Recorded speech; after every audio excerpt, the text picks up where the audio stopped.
Eric, we're going to end this question with you. And again, Shelly and Jake, if you want to pop in and there's something else you wanted to share, feel free after we finish with Eric. But just for the sake of time, because I do want to get to some of these other questions.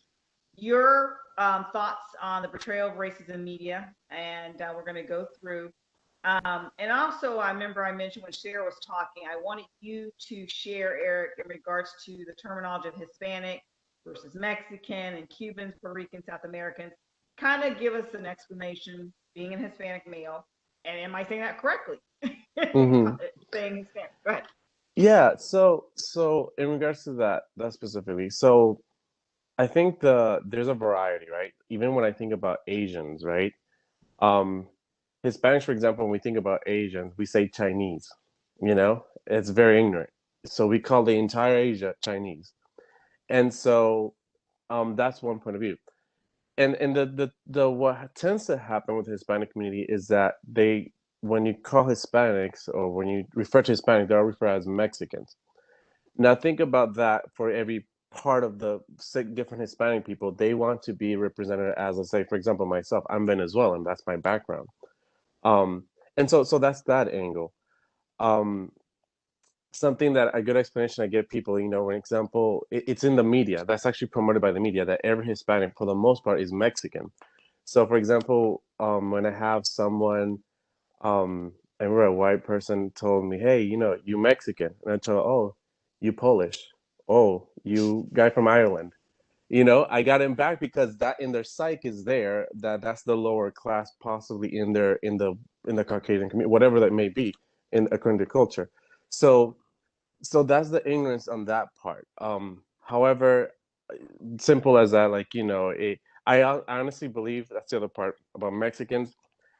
I always say there's so many of them here because they're the majority in the United States. And I am so proud of them. They are hardworking people. They're doing amazing. I'm one of those that love Hispanic. I even say that if we have the first Hispanic president, it will be a Mexican. It will most likely be an actual Mexican person. But anyways, so about the media representation of the media and the race, I think is inaccurate. I really think it's inaccurate. It's oftentimes they just pick possibly one, whatever's trending, how Derek said, and they use it to their benefit. It's about rating, it's about what gets people, and they reap what they've sowed already. So if they've sowed already that mentality of whatever of that aspect of whatever community that is, they're gonna use it to get more views and more ratings or attention to whatever they need to. So for whites, coming from Hispanic male, are you similar to what maybe Derek said, or For Sarah didn't whites, answer? Yeah, the media portrayal. What do you feel? so I think the portrayal of the white community is what the portrayal of every community should be, kind of portraying the best of that culture. Like what Um, Derek said, yeah, they're the pretty elite. much. Yeah, I mean, I think it's so. I think I don't. Derek calls superiority, and it's true when you look at all the different um communities or races out there, the white community is portrayed as a superiority. But on the other side, I think that they portray the best of the white community. So I think the white community does have things that are not good as well, but that is not necessarily portrayed. So if anything, portray the good of every community, and then that we'll have a good playing field. What Sarah mentioned earlier. Yeah, Hmm. absolutely. So basically, running through Cubans, Puerto Ricans, South Americans. You may have mentioned, or what is your thought? Is it anything different as far as the media portrayal, or is it about what everyone said? So there's obvious differences for every single community in regards to Puerto Ricans, Cubans and South Americans. I think the reason Cubans and Puerto Ricans are brought up a lot is because number one, Puerto Ricans are Americans. They are protected territory. They're in the limbo. They're not called a country. They're not called a state. So that needs to be defined. And then that creates some animosity underlying the Puerto Rican community in regards to the U.S. government because yes, they do like the fact that they are citizens, but then at the same time, you're not giving them representation. And like right now, in most every country, every state can file for bankruptcy, but Puerto Rico cannot file for bankruptcy. So they're treated like a country, but then they're not allowed to be a country. So that's another thing too. It's so many things. So from the Cuban side of things, Um, you have Fidel Castro, and there had to be there has been a very close political um interest in Cuba. So when Cubans actually came to the United States, a lot of them became legal just by putting the foot on the land. There was the TPS, what they call. And so Cubans, in a way, have been able to, and especially in Florida, have been able to become a powerhouse in their own rights. However, they do get the glimpse of the Hispanic racial discrimination, like every Hispanic Mexican and everything.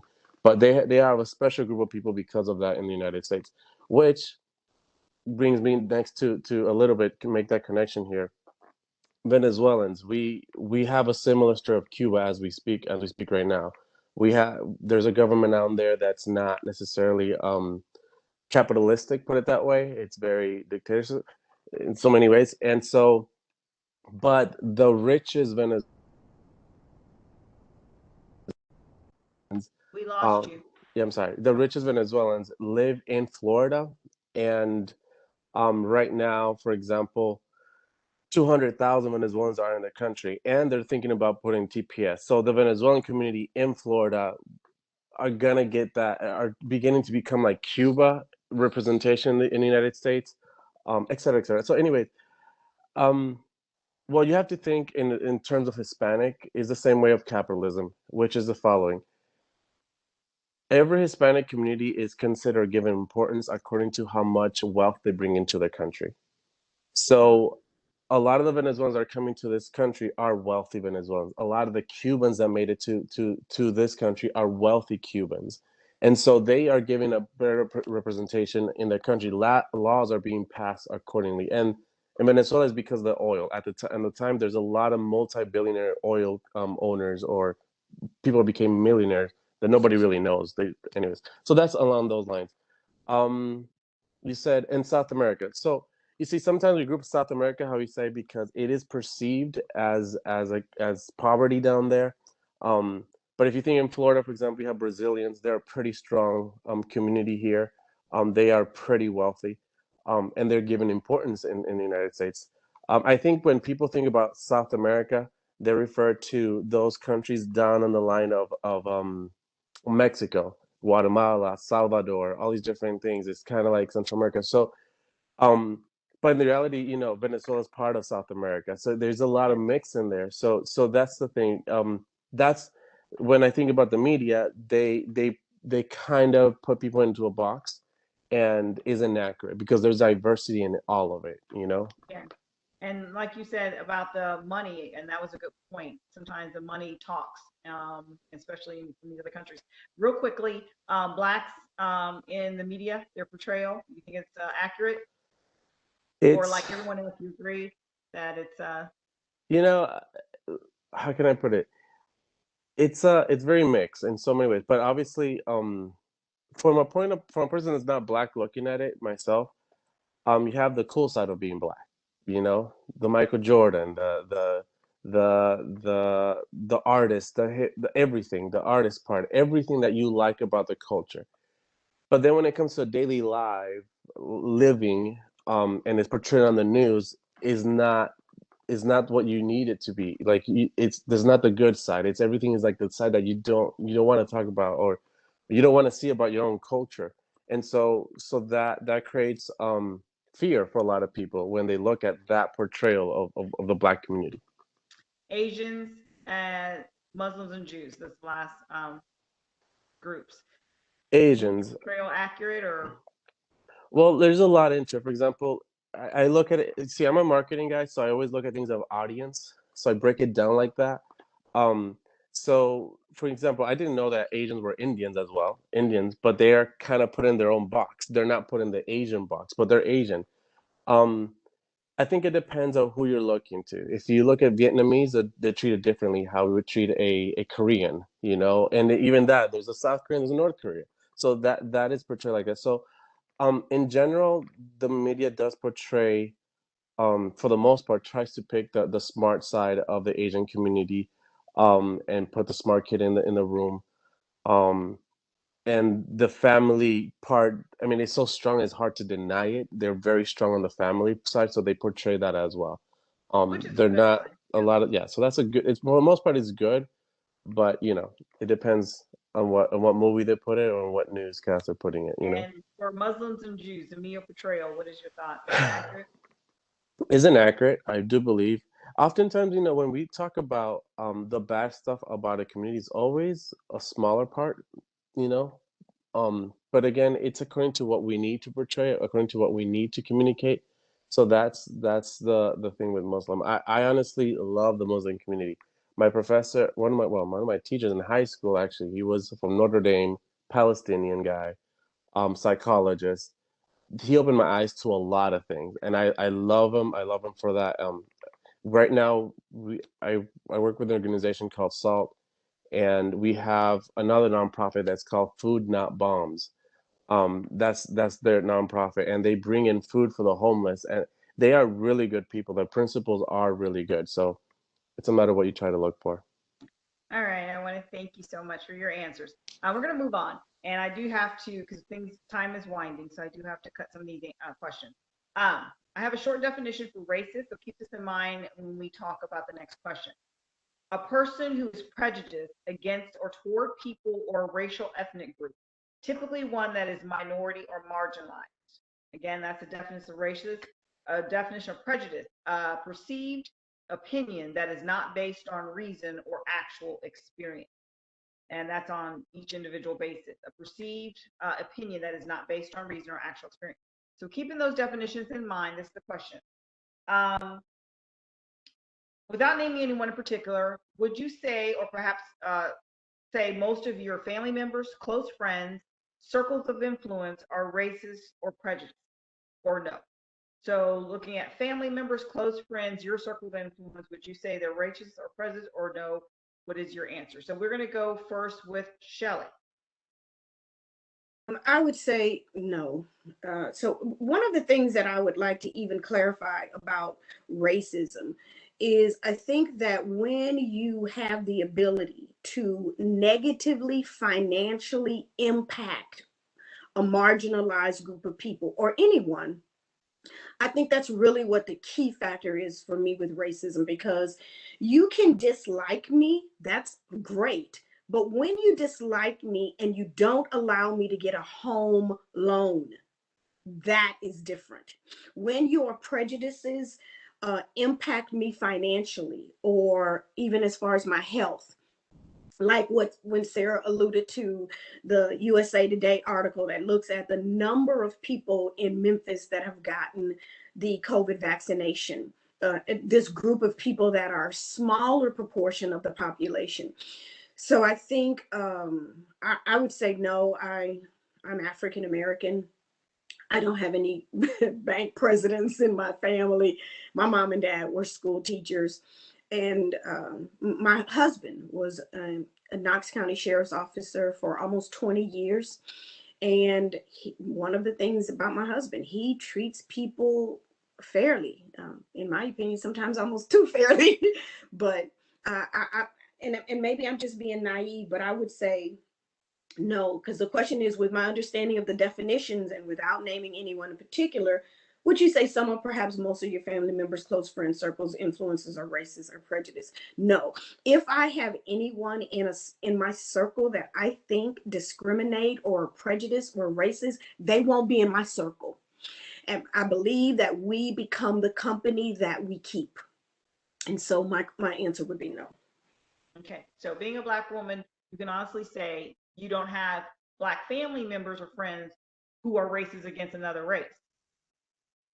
No. And so I can't speak for all of my family members. No, but just what you know. Yes, from what I know. So I actually have a nephew, my oldest brother's oldest son. He actually is a Trump supporter. And he's crazy. He's straight crazy, but he really believes that Trump is this. We won't go into politics. We don't want to go into politics, but just from your knowledge, as far as not liking another race, other than their own. So you say no. Yes, I would say no. Okay. We're going to go to Jay. Jay, with your understanding and the definition on racist or prejudice, your close friends, family members, circle of influence, are there racists and people who are prejudiced to your knowledge? In 2021, no, no. I think over this past year or two, people have felt empowered to speak out on things that maybe they wouldn't say in front of others.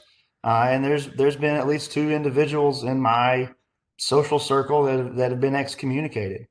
Kind of like what Shelley was saying, the company that you keep. So, if you choose to turn a blind eye to that, that's on you. But in this day and age, the society I want to raise my son in, no, man. Okay. Thank you. Derek, in your circle of influence, family or friends, are there any racist or prejudiced people? I think for prejudice, yeah. I think a lot of us in our families' upbringing, there are things that we don't realize until we get more educated. So prejudice, and not just racial, homophobia, different things. So I think definitely there's some prejudice there. And I think, Echo and Jacob, depending on the level, there are some people where I consider base plus, right? People who are really able to be converted or open enough to understand. There are some who are not. But then as far as racism, I go to Shelley. I think you have to have power in order to be racist in the sense of the definition. And I think on average, oppressed people don't have that level of power to be racist. Okay, thank you. And I'll go to Sarah. Sarah, are there people in your family members, close friends, circle of influence who are racist and or prejudiced? Yes or no? Yes. And I say that not because I find that to be an acceptable behavior, but I think it's naive to think. I think people are more than willing to say something in public that will sound good and to have different opinions um, within the four walls of their own homes. Around the dinner table type thing. I also think we've gotten really good at saying, okay, KKK behavior is not acceptable, but I don't think we've really tackled yet microaggressions and systemic racist behavior that benefits us. We don't want to acknowledge that. And I think that's very visible just in that, 70% of our human trafficking comes from labor and is non-white populations. And if we really wanted to not be racist, we would start paying more for our food and our electronics and just the things in our daily lives that help us succeed. So I think it's very naive to say no, but I think it's all based in subtle racism and prejudices, not in outward, blatant, aggressive, evil racism.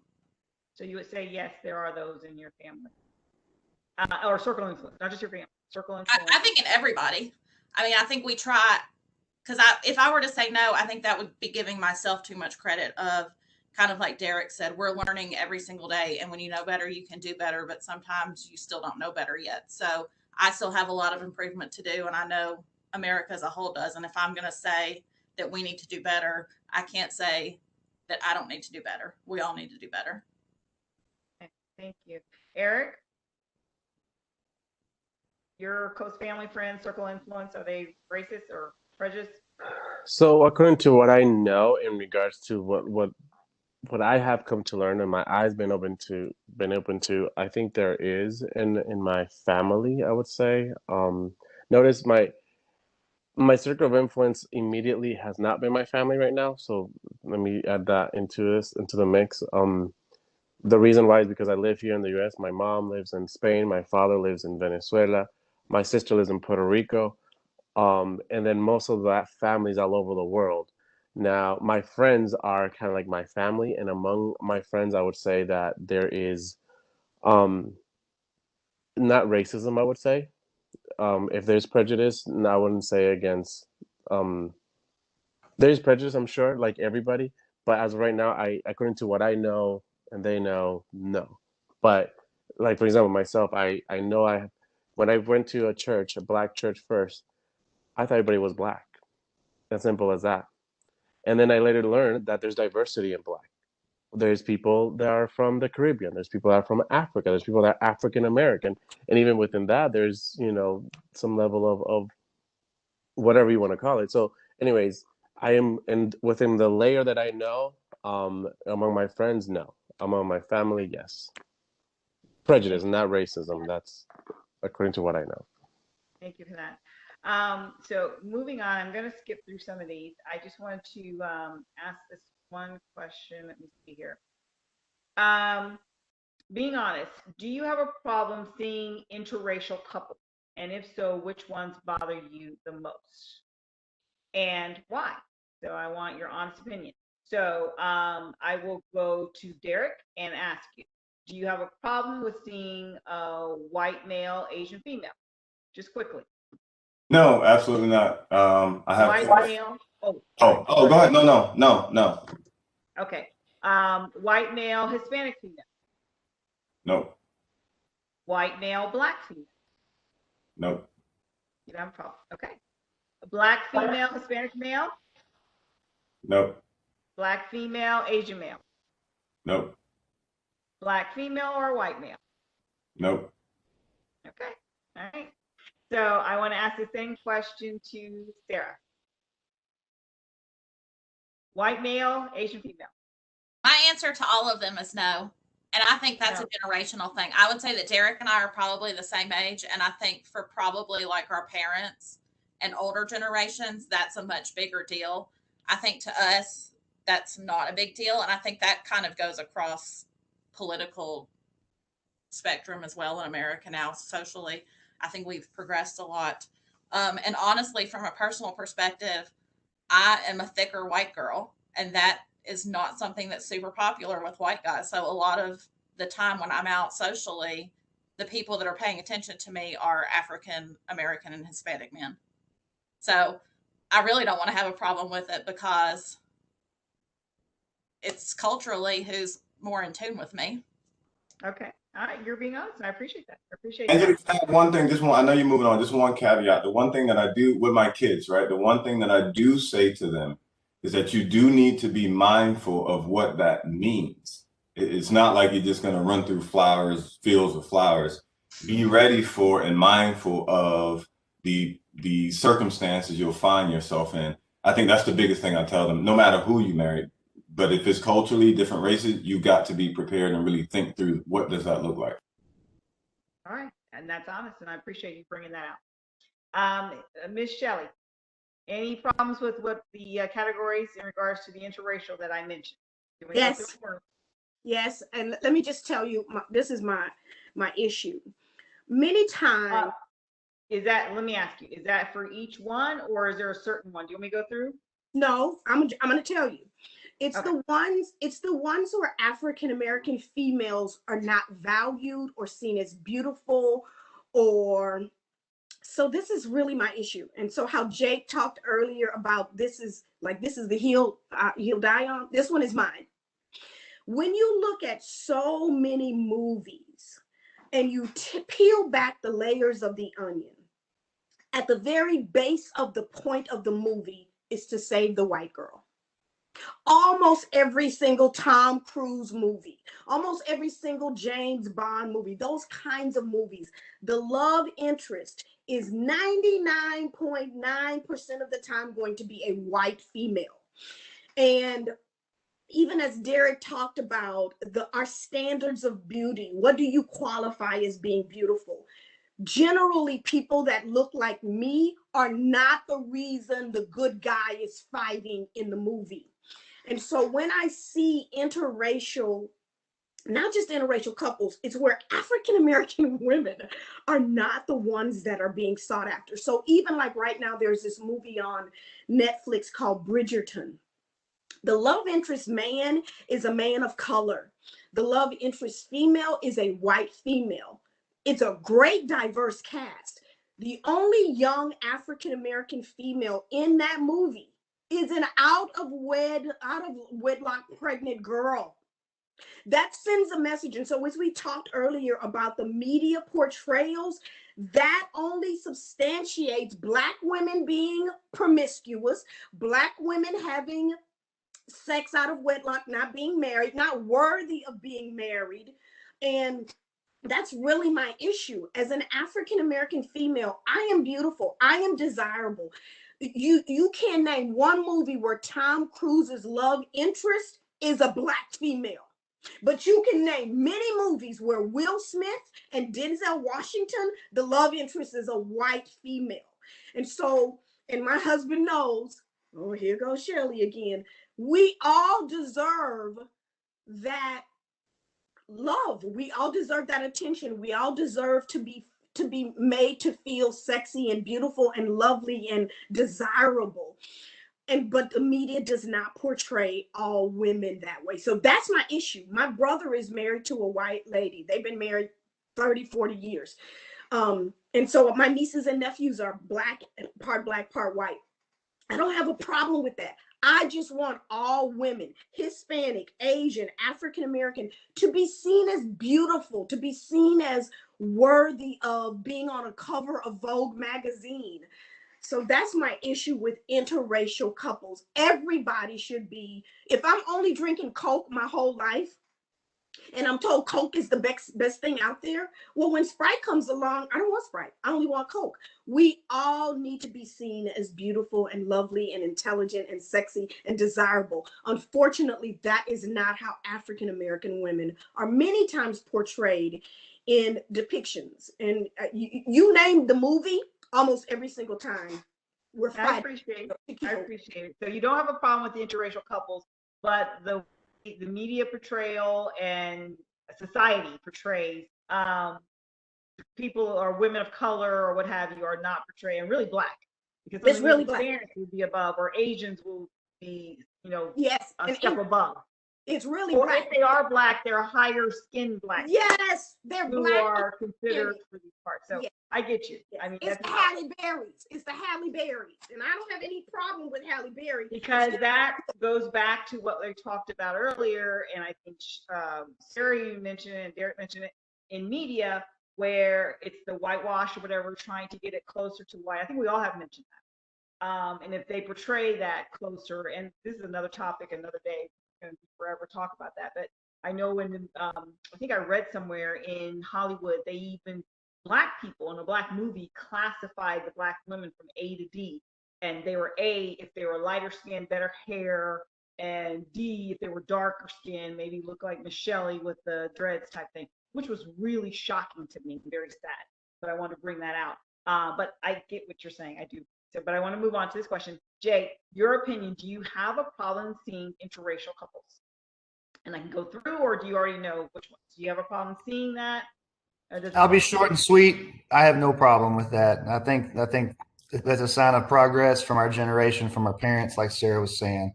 And I think it'll only improve as with the next generations. Awesome. And Mr. Eric Heredia, I think you don't have a problem. You mentioned your wife is from Africa. She's beautiful, by the way. Well, I am interracial couple. She is magazine beautiful. Yes, she is. She's very pretty. Well, and that's, let me add something to that, because I speak for my wife right now for a second. You were mentioning how I mentioned before colorism, right? My wife is really beautiful, like magazine beautiful, how she said. By the standards of the world, she is beautiful. But growing up, she is also very dark. Like she's dark skinned. So growing up, even though she was by the outside viewed as beautiful, at a young age, not yet, because she was growing up, she was developing and stuff, and how she was looking at everything. So she was not told that she was beautiful. And there was even parties where among the same culture, people were like, "Oh, you're dark skinned, there's light skin." So in that portrayal, like she was at the lowest. As she grew up, and the encouragement of her parents, she was able to embrace her beauty, and now in a way, we're at a restaurant, people say, "Oh, you're so beautiful." People stop her to say such things. That in a way is uncomfortable for her, because she's like, "Look at me according to my character, not my beauty," kind of thing. But anyways, I tell you, you have the gift of Esther. You have that going on. But yeah, to Shelley's point, the black woman, unfortunately, is considered by the standards of this world like the lowest one, and we have to make sure that we elevate and we treat her like queens. We treat them like us guys. I think that comes down to that. Like, in general. This is in the whole mix thing. It doesn't matter what guy you are, what background you are. You have to treat the black woman, or any woman in this case, as a queen, and then that way So you everybody don't have has a treated problem well. about the interracial I do couples? not. I think in general, this it's we're past that. I would say, we really are past that. Yeah, and I mean the statistics are saying that mixed couples are going to be the new majority in the next few years. So that is something I would say that I disagree. I don't have a problem with interracial couples. Okay, for the sake of time, I'm probably going to cut this to this like another 2, 3 questions. I do want to ask this though. Have you ever been guilty of assumptions about an individual based on their race? Have you ever been guilty about assumption of an individual based on their race? And I'll give you this example. This actually happened to me. A friend had asked me a question one time, and she had just said, "Oh, what do you think or they mean, or what are they saying?" And she automatically asked me, thinking I would know because I shared the same skin color. And I looked at her and I'm like, I don't know. So she automatically just assumed I would. And what I pointed out to her, I said, "You're assuming I would understand what they're saying. I'm not from their same segment of society, nor do I know them. I may share a skin color with them, but I have no idea, just like you, and she was white. I have no idea."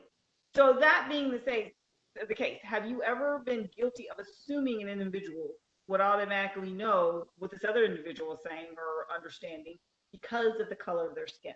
Okay. So I will go to Jake. More often than not, I'm guilty of this against people of my own color. Unfortunately, in a red state of Tennessee that I'm in, you know, I feel like my progressive views and outlook. I'm a bit of an outlier. I have a very close knit family, small family, but they were also was raised in a very progressive environment, a working class family. But and maybe that's why I can relate to people of color somewhat. Not that my struggle is theirs, but somewhat similar. That I understand feeling like I'm not part of the majority, even though I guess I am as a white man. It's hard to be blue in a red state. Yeah, yeah, absolutely. So, and then maybe, there's been one thing comes to mind where I ask, there was a tall 6'6" black man. And, when I was in college, and I asked him, who he played, if he played ball. That was kind of an assumption that I made. But yeah, typically it's against people of my own color that they don't have sideburns. I assume maybe they're a cop, or maybe they have a rebel flag somewhere. Oh, thank you. Derek, how about you? You guilty of assuming an individual based on their race? Absolutely. I think I'd be remiss to say I didn't, and I do think it stems from, again, I'm a science guy, right? I'm a research guy, so the No, this is more based on you. This is based on you personally. yes, yes, yes. And Okay. that's what I mean. The more I understand about trauma, and that trauma being intergenerational, historical, there are assumptions that I make off the bat, that may even be, maybe a safety mechanism that I have to walk myself back. So yes, I make assumptions, but luckily I've been taught to self-reflect, and I get it I get it right most of the time. And I'm able to walk myself back and really take a look at what's really being presented to me, and allow for opportunity to look for commonalities versus differences between people. But yes, I am guilty. All right. And Miss Shelley, have you ever been guilty of assuming another individual because of their race? Yes, yes, yes, yes, yes, yes, yes, yes, especially in Knoxville, Tennessee. I did not have the easiest time in Knoxville as a professor. I told you guys for 6 years I was the only African American law professor. And almost every single time I walk into class, and in my mind I'm thinking, okay, who is the hillbilly in here? And it's wrong. It's absolutely wrong.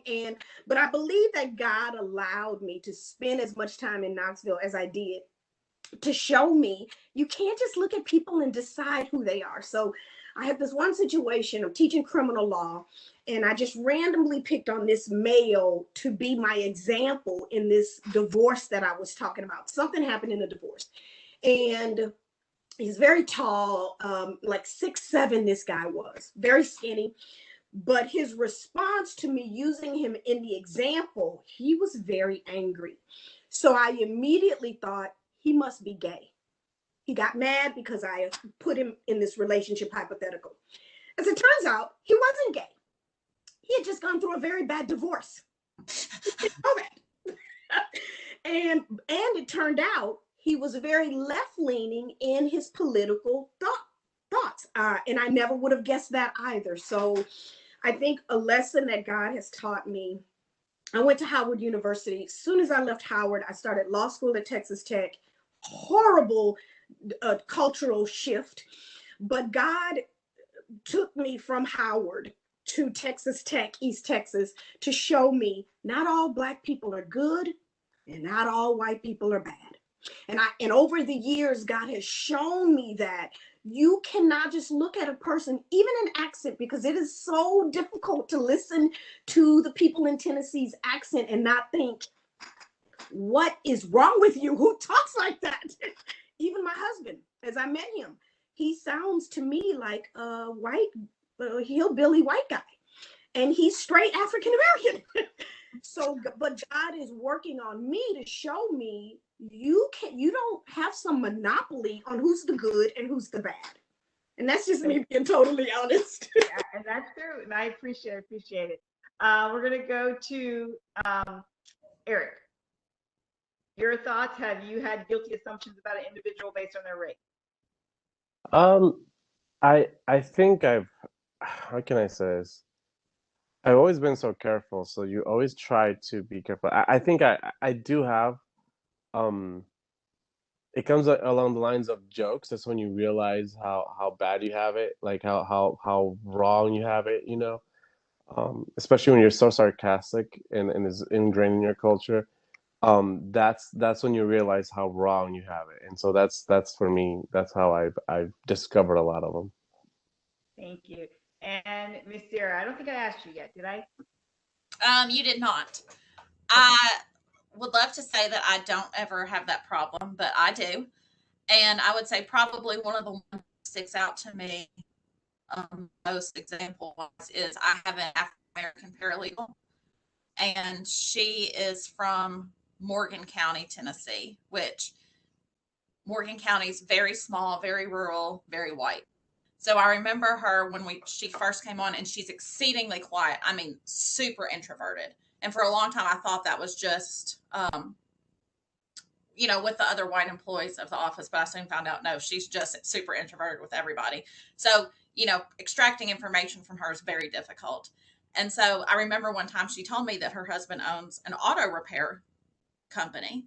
And I thought, gosh, that must be really hard in Morgan County, for an African American man to run a successful business. And she showed up at our Christmas party, and she's this tall, beautiful woman. I mean, gorgeous. And she shows up with this husband who's probably about 5'5", white biker guy. And it was totally unexpected. And I was shocked, not because I have a problem with interracial relationships, because I don't, but just because I made the assumptions about her being a very strong, beautiful Black woman, that she was also interested in strong, tall, beautiful Black men. And that apparently was not the case. So then I thought, well, that explains why he's able to run a successful, and that's not even a racist thing that I'm saying. It's just, I did not think how he could have a company that was not constantly harassed. And so I would say that was probably my very first kind of professional check, in terms of, maybe I should just shut up and observe more and assume less. So Don't assume. Yeah. Absolutely. Thank you so much for those. I'm going to fast forward again, and I want to ask this, and this is probably going to be the last one. And then I'll also have a time if you guys have anything that you want to ask each other that you hadn't covered, you can ask at that time, or any kind of closing remarks. This is my last question. How do you compare Black people coming to this country versus Spanish or Asian? Do you feel Black people as a whole could have done more, or be better in their station in life? So how do you compare Black people coming to this country versus Spanish and Asian? And do you think as a whole they could have done more or have a better station in life? And I I have my thoughts, but I want to first hear from you guys, and then I'll give my thoughts. Derek. Um, it's a tricky question because, you don't, when we go back to portrayal, Black people coming to this country, as far as my perspective, don't really have a portrayal, other than you came during slavery. After that, or people continuing to come, I don't see much of. So it's hard for me to comment on that. I do know on the other side, Spanish and Asian, especially Asian, I think often are given credit with coming and making something of their situation and overcoming, whereas Spanish is portrayed as coming and taking something. As far as Blacks in our situation, I think it's twofold. I think we work hard and have a level of resiliency that, being a young Black man getting ready to enter his 40s in a year or so, I think you have revelations, and I don't think I understood or respected the amount of resiliency it has taken to just get to this point. But on the other side of that, I think there's some internal hate and negative thinking that has been instilled that perpetuates our situation. And so I think the more we can educate about our own history, the more we can provide economic opportunities to one another and really be intentional about that, because it's like a crab in a barrel mentality. I think even I was raised on this, that resources are limited, and you find out they're not as limited as you're led to believe. So we all can kind of float together. So yeah, I think it's two-part question. I think we've done a lot. We have a great level of resiliency, and I think there's some reflection that can be done, that we can take control over certain aspects to push ourselves more. Not, and I want to clarify that, not push ourselves more in the sense that we've been sitting around. I think just being exposed and being more intentional about that push forward. All right. Jake, how do you compare Black people coming to this country versus Spanish and Asian, and do you think Black people as a whole could have done more? Well, For their stakes in life? Angelique, I believe this country was founded on the backs of people of color. Our economic system came about through slavery. That's how we established our capitalism in America. I don't think it's fair for me to critique anyone as a white man, but I don't know that my color afforded opportunities for African Americans to do any better. We made sure we outlawed the ability to educate them, to make sure they were uneducated, that they couldn't read, so they couldn't commute, so they couldn't communicate, and have uprisings. I think that my race did everything in their power to keep the slaves down, and so I don't know that I can critique that. And as well as Hispanics and Asians have been used for manual labor in this country today. Asians helped us build the railroads. We almost enslaved Hispanics in a way today through like almost slave labor by paying illegals slave wages that a white man like myself may not take. We'll pay a Hispanic man under the table. That's kind of, I would almost say, today's slave wages. So I think it's been a struggle for all people of color, and I hope that the America we are growing in to be, that my son will be raised in, you will start to see those changes. Thank you. Eric, what's your thoughts comparing Black people in this country to Spanish and Asian? Do you think Black people could have done more to better their lives? So in regards to Blacks coming to this country, I guess I want to dissect it a little bit more. I would say the African American community. That's the community that I would say it's thanks to let me say this, thanks to the African American community, every other ethnicity or race has been able to see true social justice being done in America. Now, I'm excluding the Black from the Caribbean. I'm excluding the the Black from Africa. I'm excluding. Let me just pinpoint that. Everybody benefits from what African Americans have been able to do in this country, including Hispanic. Everybody. That's what I'm trying to say. So, with that being said, the African American was brought here as slaves, and and no, they did not. They did not get the same, I would say, opportunity that every other culture has. Um, and so, with that being said, I think I guess that's my short answer to the whole deal. I Instead of just appreciate saying it. blacks. All right, thank you. And Miss Shelley, your thoughts? Yes, so I think that is such a deep question, because when you look at the structural racism and the systems of oppression that are ingrained in America from the Hmm. founding of this country to now, it is so difficult to say what people of African descent who were brought here through slavery or are descendants of slaves, that they could have done something better. And even with what Jake said, when you have a system from Jim Crow to mass incarceration, when you have a system that is designed to keep a certain segment of our population oppressed and marginalized, how do you work against a system? A system that won't let you go to school, a system that won't let you learn how to read? So my mom and dad um, went to Southern University in Baton Rouge, Louisiana, because they could not get into LSU. My father got his master's in math. My dad was born in 1942. For my dad to even get a master's in math in the 1960s was almost unheard of. My mother got her PhD in education, and they still face racism when they left Louisiana to come to Houston.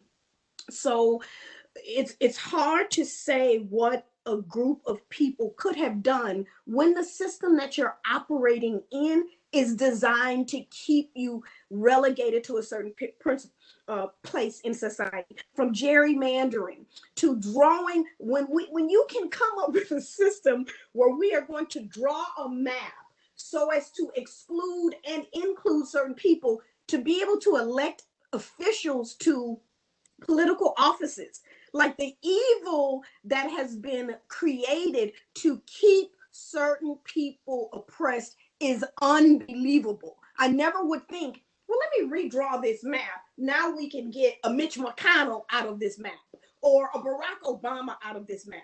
That's what I'm talking about. So you have to look at the entire system that the people are working in. When you look at Hispanics or people of Latin America or people, Asians, people of color, I think that the same systems um, were not as uh, serious working against those people, because Hispanics weren't enslaved like people of African descent were. Asians weren't enslaved like that. We did have concentration camps and all of that, but even those groups have received some kind of remuneration for that, some kind of reparations for that. People of African descent have never gotten any kind of reparations from the decades, centuries of essentially free labor. Labor. Hmm. Yeah. Yeah, thank you. And Sarah, your thoughts? I really struggled with this question when you sent it to us, and mainly because I don't think it's a fair question for two reasons. I think it's kind of an apple and oranges thing.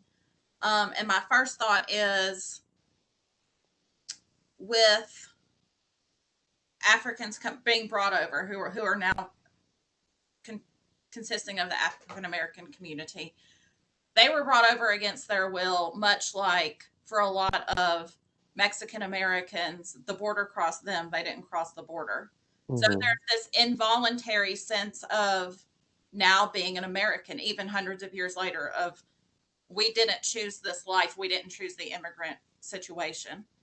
And a lot of other people now have. And so it's kind of like Eric was talking about with, is this population considered to be contributing to our society, or are they considered to be taking away? And I think a lot of our our issue and contrast right now is the populations where we crossed their borders and made them our people are the ones that are considered to be taking away, which is really, really strange to me that we actively included these people and now they're the ones to be considered um, taking away. And what else they could possibly have done to improve their situation, I, I think is ludicrous. I mean, they contributed so much to our society, as Jake was saying, in terms of creating the American economy, and still do in terms of forced labor and human trafficking. And so I certainly believe in the American dream. I love the American dream. Um, I think that to consider, we're all God's children. And so to consider somebody illegal to me is horribly offensive because we're all God's children. So nobody is illegal. But I know that that's a common term and a common thought now, but it's not fair. And so I think everybody deserves the American dream, and we're all legal because we're all God's children. Thank you so much. I want to read to you. Actually, I wrote this, and I wrote it from some of these questions I asked you today were actually from panels, from people who sent to me different questions and that comes in their minds. I also have like people in my family, in all walks, so friends, family, what have you. So, but this is the culminating of the conversations I have prior for prepping for this segment in regards to why Black people aren't further along type thing, as opposed to when we look at Spaniards and Asians. That's what basically we talked about, and that's what I wrote. If Black people, for the most part, and this is also, some of you guys have mentioned this, and I think what you said, Black people, for the most part, came to this country by being kidnapped from their homeland, their culture, their language, their way of life, and brought to this country as slaves. Their way of life was beaten out of them, and they were made to assimilate to this new culture for hundreds of years. Most of the buildings that are hundreds of years old, as well as the houses and the government structural buildings that you see in major cities, were built on the backs of Black slaves. And sharing this, I believe that this gives a different perspective from those who are coming from the shores as free people, who are coming willingly for a better life, and doors are being opened and opportunities are being made.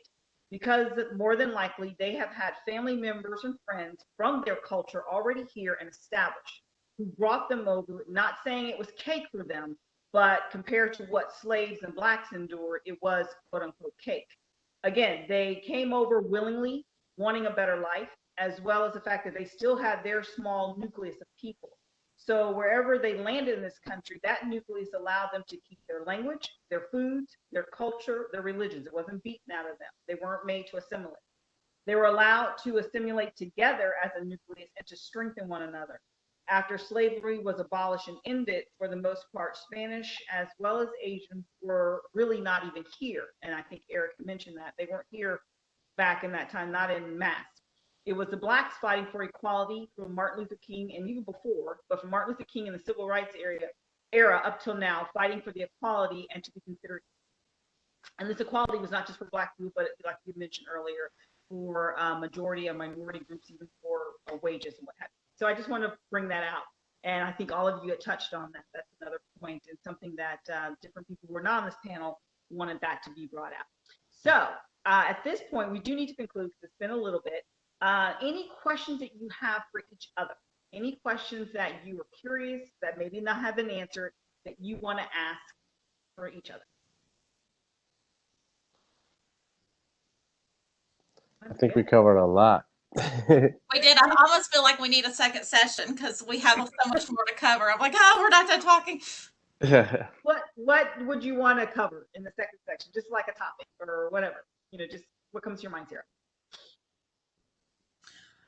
I don't know if there's anything in particular. I know there were questions that we didn't get to that you asked us, but also just in terms of, we've talked about a lot of the problems, and I think that's something that plagues our society is we talk about a lot of the problems without talking about a lot of the solutions.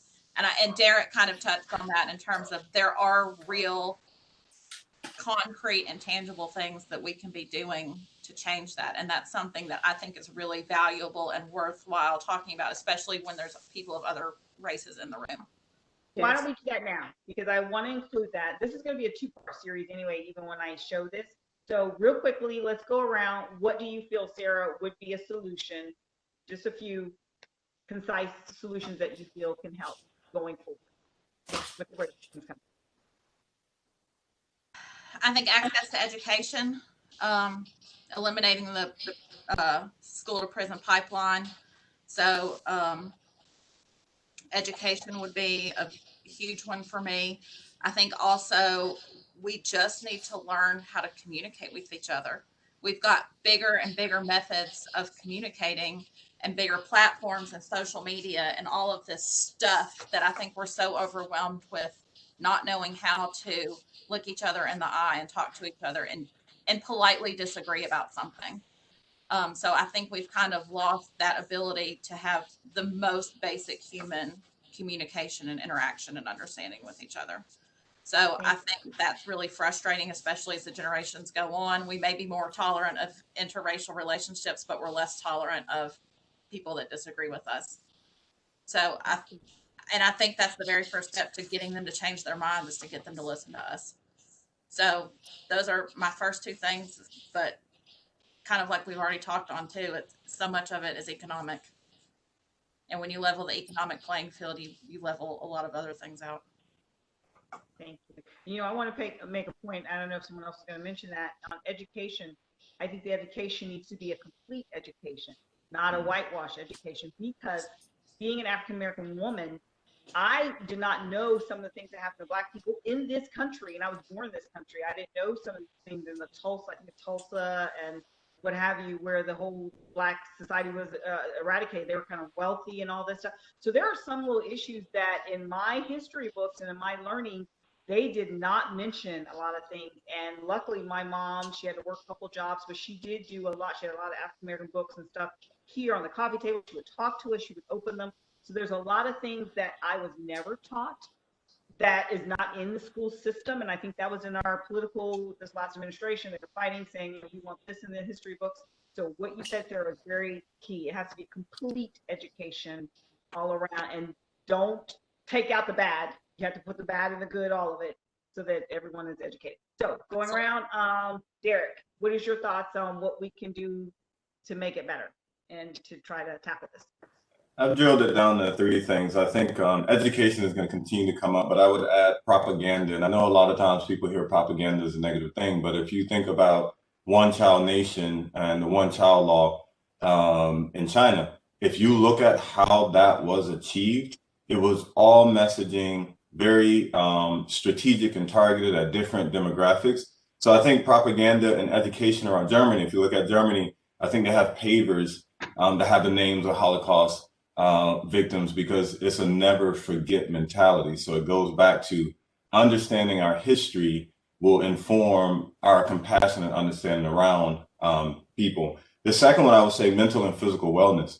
You know, for me, that's just not taught and drilled enough in American society. Is we have to be mentally and physically well in order to have compassion for people, to feel less stress and more willing to help and reach out. And then the last one, I think, is storytelling.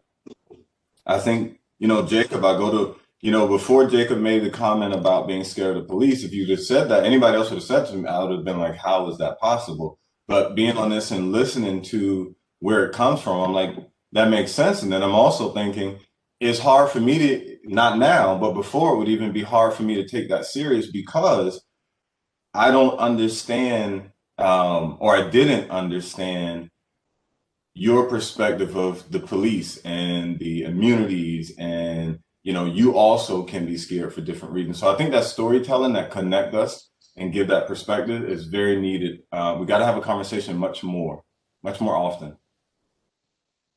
All right. And Miss Shelley, your thoughts in regards to what we can do? I say first, increase economic opportunities for, especially for groups that have been marginalized. Looking at small business loans. So this last jobs numbers that came out in December, 140,000 jobs lost. Every single job loss was a woman of color. White females gained jobs, white males gained jobs, African American males gained jobs.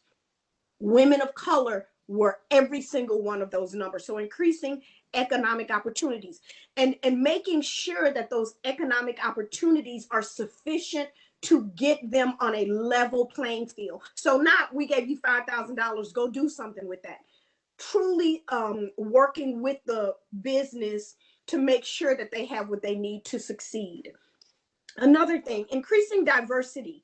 So even listening to Derek talk about the knowledge he's gleaned from Jake talking today, these kinds of panels, not just talking, but truly listening with the desire to understand and a willingness to want to learn.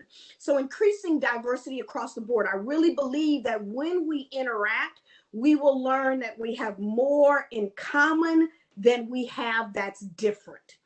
And then my last thing, placing qualified people of color in positions of authority where laws can be made that directly impact those that have been marginalized.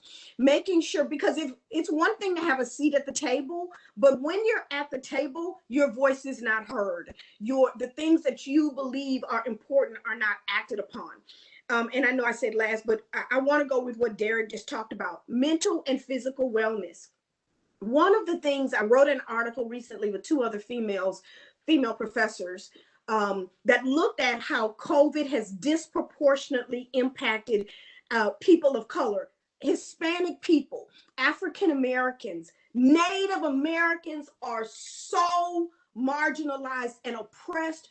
I mean, they are so, I want to say they're so far down the totem pole, they're not even on the totem pole.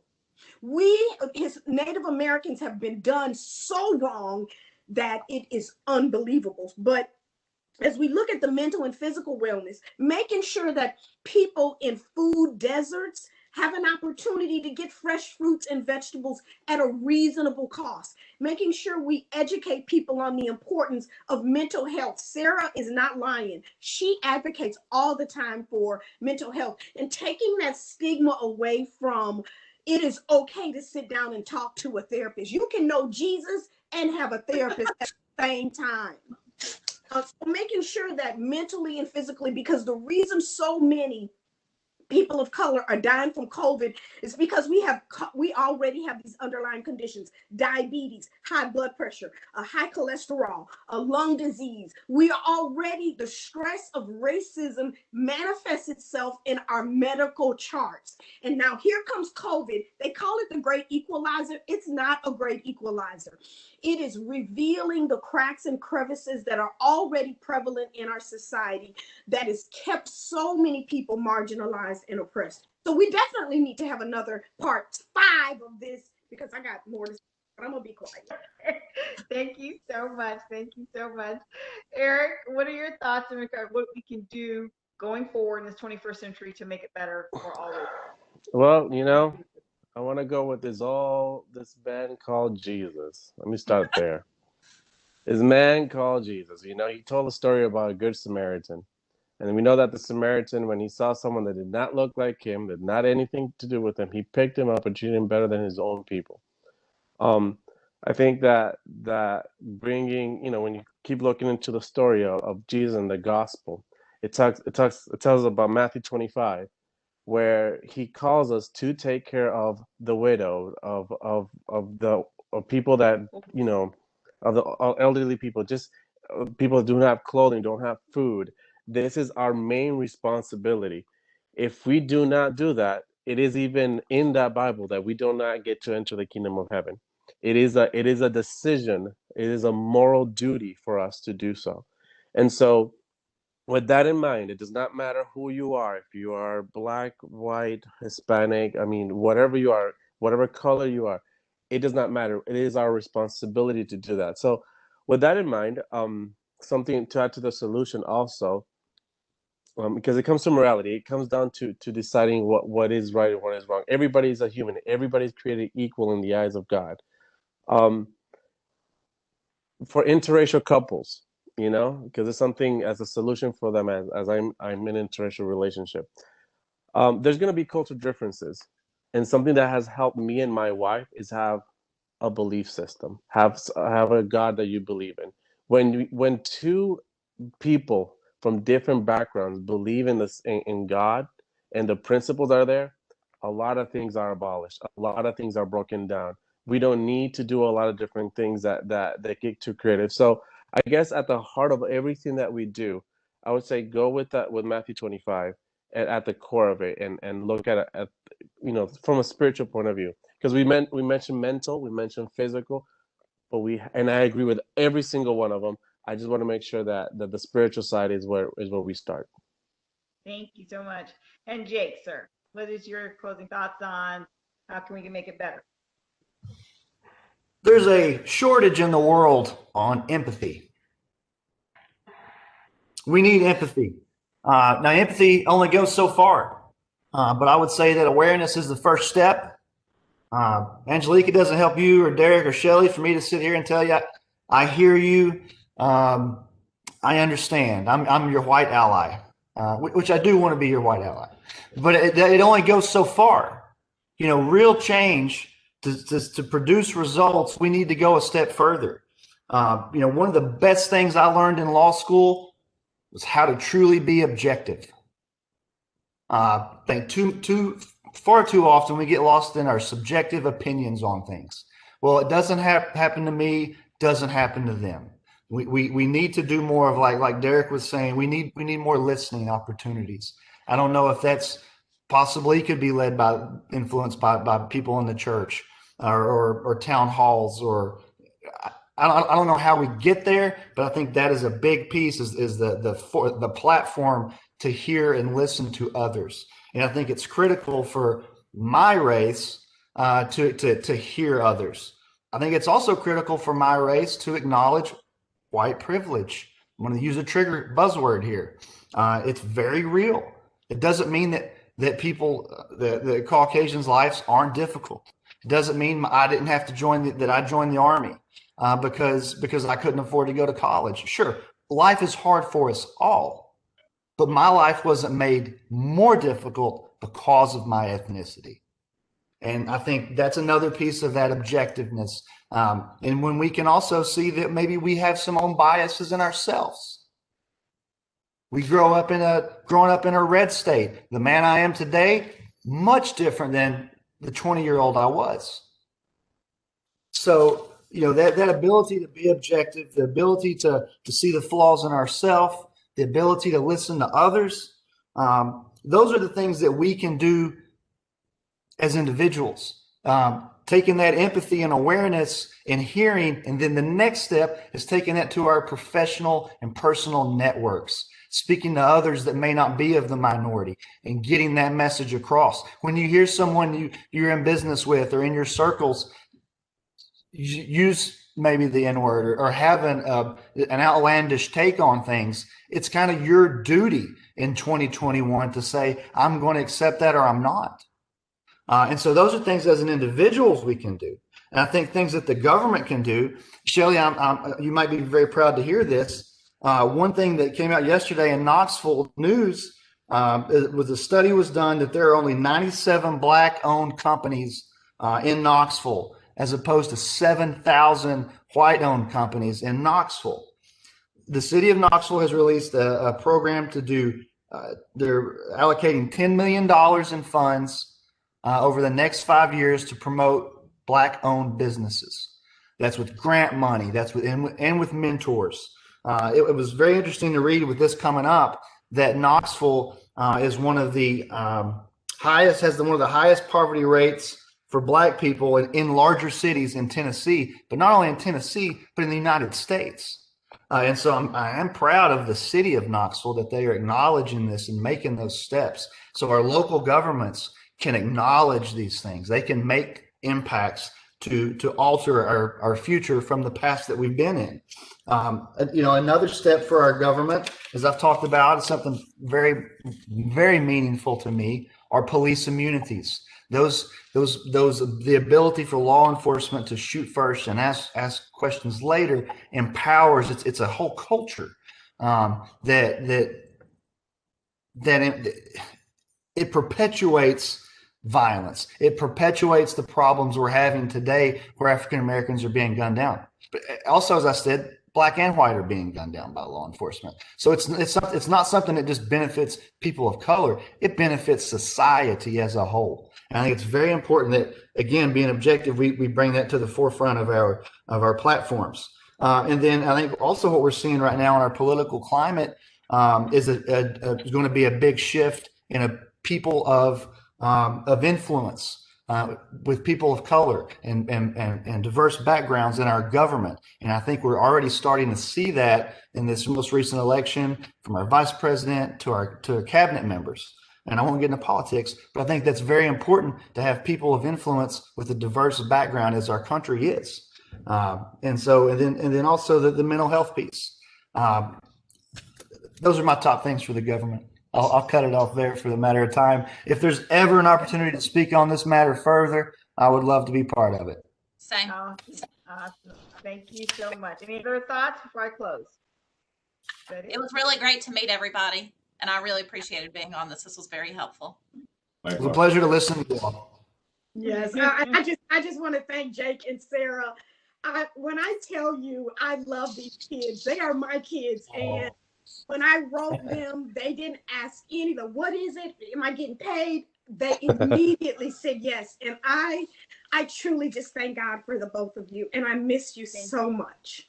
No, people kept asking me, what is this thing you're going on? And I was like, I don't know, but I was asked to talk, so I'll tell you what it is. Let me do a closing thought, because we are still recording. So I'm going to do this closing thought, and then we can chat a little bit afterwards, okay? I want to thank you all for joining us on this discussion of race in America.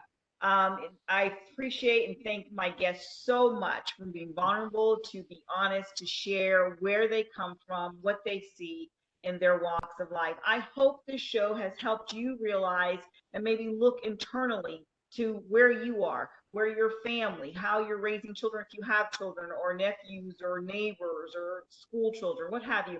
What positive impact are you doing so that we can alleviate this racism or prejudice that's in our country? And really, it's really all around the world, but we're mainly dealing with the United States. Again, I want to say thank you for joining us. I also want to encourage you to realize this is a Christian talk show, and we do believe that God created all of us, all of our different shapes and sizes. We are his children, and if we try to marginalize someone because of the way they look, you have to realize God is not pleased, and he's very upset and angry in the sense of you doing that, because that's his child. He created that child. So remember that when you deal with any society, anyone in their race and their ethnicity. Again, thank you for joining us. I hope this helps you. Keep the conversation, keep the positivity, keep the love, the empathy towards all peoples, and get out there and get to know your brothers and sisters and other races and other ethnicities. Thank you again for joining us here at 21st Century. Peace and blessings. You take care, and we'll see you soon.